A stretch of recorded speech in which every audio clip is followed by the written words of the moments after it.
Après avoir célébré le martyre d'Étienne avant-hier, nous faisons aujourd'hui mémoire d'une page encore plus sombre de la belle histoire de Noël, celle du massacre des saints innocents. Cette tragédie, évoquée seulement par Matthieu, pose beaucoup de questions. La première est celle de son historicité. De fait, les spécialistes n'ont trouvé aucune attestation historique de ce massacre. Ce silence contraste avec la lecture qu'en donnera par la suite la tradition chrétienne. Celle-ci va en effet progressivement grossir le nombre des petites victimes. La liturgie byzantine célébrera ainsi 14 000 saints enfants, là où la liturgie syriaque en honorera 64 000. Le chiffre en réalité importe peu. Il n'y aurait qu'une seule victime, qu'elle serait déjà de trop. Nous le redirons tout à l'heure. L'événement s'accorde en tout cas très bien avec la folie paranoïaque d'Hérode, qui l'a précédemment conduit à faire assassiner son épouse et plusieurs de ses enfants. Mais n'allons pas plus loin dans cette direction. Plus qu'une lecture historique incertaine, il faut plutôt en effet privilégier ici une lecture théologique de l'événement. On peut déjà ainsi avoir à l'esprit que Matthieu, qui s'adresse dans son évangile à des disciples restés attachés à leurs racines juives, s'efforce de présenter Jésus comme un nouveau Moïse. L'épisode du massacre des saints innocents, qui s'inscrit lui-même dans la séquence plus large de la fuite en Égypte, vient donc rappeler la folie meurtrière de Pharaon, dont Hérode est en quelque sorte un avatar. Avant le tétrarque de Judée, le tyran égyptien avait en effet lui aussi fait massacrer les premiers-nés hébreux pour se débarrasser d'un possible futur rival dans la personne de Moïse. L'épisode est bien connu. Jésus vient, autrement dit pour Matthieu, revivre, dès ses premiers instants de vie, toute l'histoire du salut du peuple élu. Cette lecture typologique, où une figure de l'Ancien Testament annonce Jésus, ne suffit pas à écarter le scandale du massacre. Comment en effet comprendre que la venue du Sauveur soit à l'origine d'une telle tragédie ? Sans la foi, nous pourrions toujours nous en tirer, en voyant dans le geste fou d'Hérode une nouvelle expression de la cruauté humaine. Avec Dieu dans l'équation, un tel raisonnement est impossible. Il l'est d'autant moins que l'étoile qui a guidé les mages et le songe qui les a ensuite protégés et qui explique la folie meurtrière d'Hérode sont tous deux d'origine divine. Dieu a donc bien ici une responsabilité dans la tragédie, au moins directe. Une réponse possible serait de mettre en contrepoint du mal ainsi engendré le plus grand bien qui en résultera par la suite, selon la logique des Théodicées. Voltaire, dans son Candide, nous avait cependant déjà montré l'inanité de ce type de raisonnement, ce que confirmera par la suite Dostoïevski. Comment pourrions-nous, remarque ainsi son héros, Ivan Karamazov, justifier la paix, notre bonheur et même l'harmonie éternelle si en leur nom, il aura fallu verser ne fût-ce qu'une larme d'enfant. Cette seule larme ne saurait justifier aucun progrès, aucune révolution, elle aura toujours plus de poids. Fin de citation.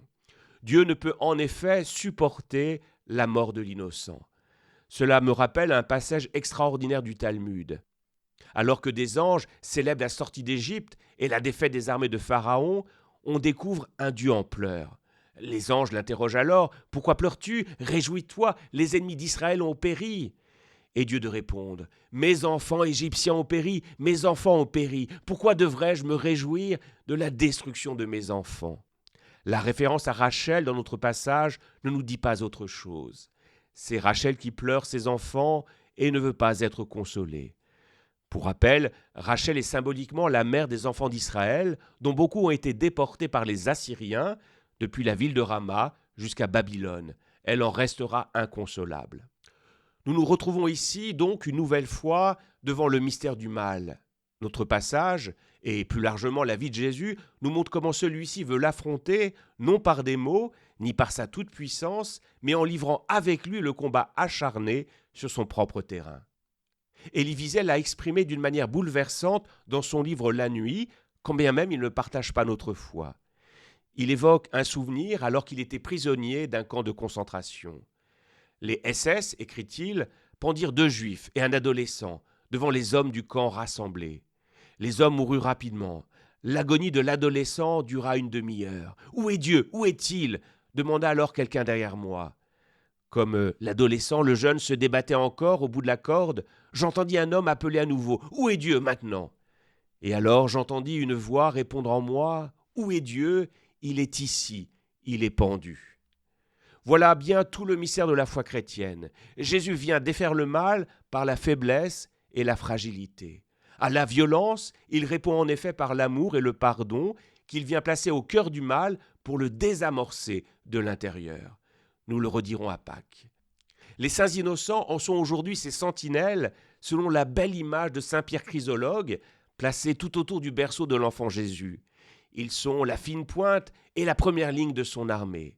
Ce qui se jouera plus tard avec Jésus, qui est la tête de l'Église, se joue autrement dit déjà dans ses membres les plus fragiles, que sont les saints innocents.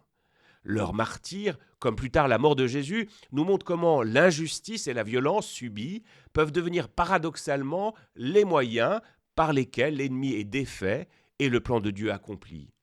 Le mal est ici en quelque sorte pris à son propre piège. Là où il pensait avoir remporté la victoire, il est anéanti par l'arme de l'amour et de l'innocence. Je m'explique. En rentrant au ciel, les saints innocents vont en effet y conduire une multitude. Leurs parents d'abord. L'épée qui transperçait leur petit corps, écrit saint Pierre Chrysologue, parvenait jusqu'au cœur de leur mère.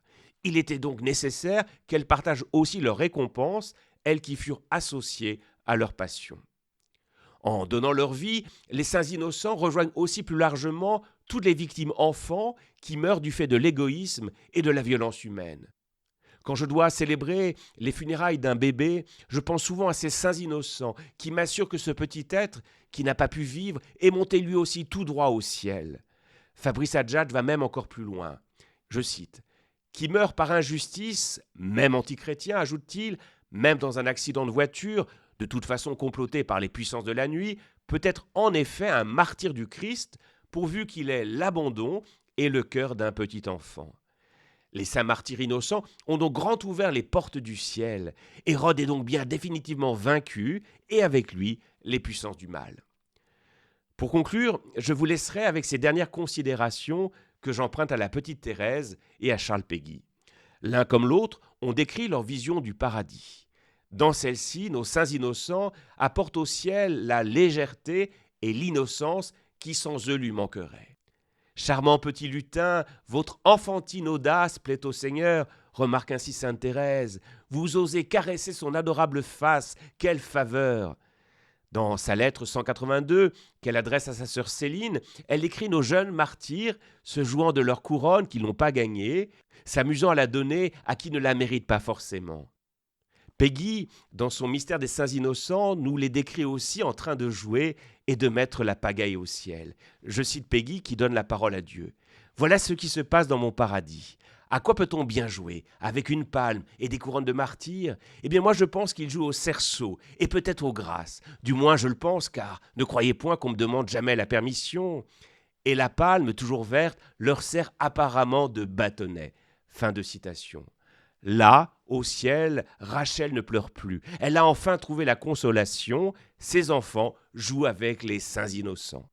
Cette promesse et cette légèreté, la tradition monastique l'honorera en renversant les rôles dans les monastères ou les couvents pour fêter les saints innocents. Le ou la novice devient ainsi prieur, le ou la prieure redevient novice. Eh bien, pourquoi ne pas en faire autant dans vos familles aujourd'hui pour fêter nos saints innocents? Bonne journée à vous.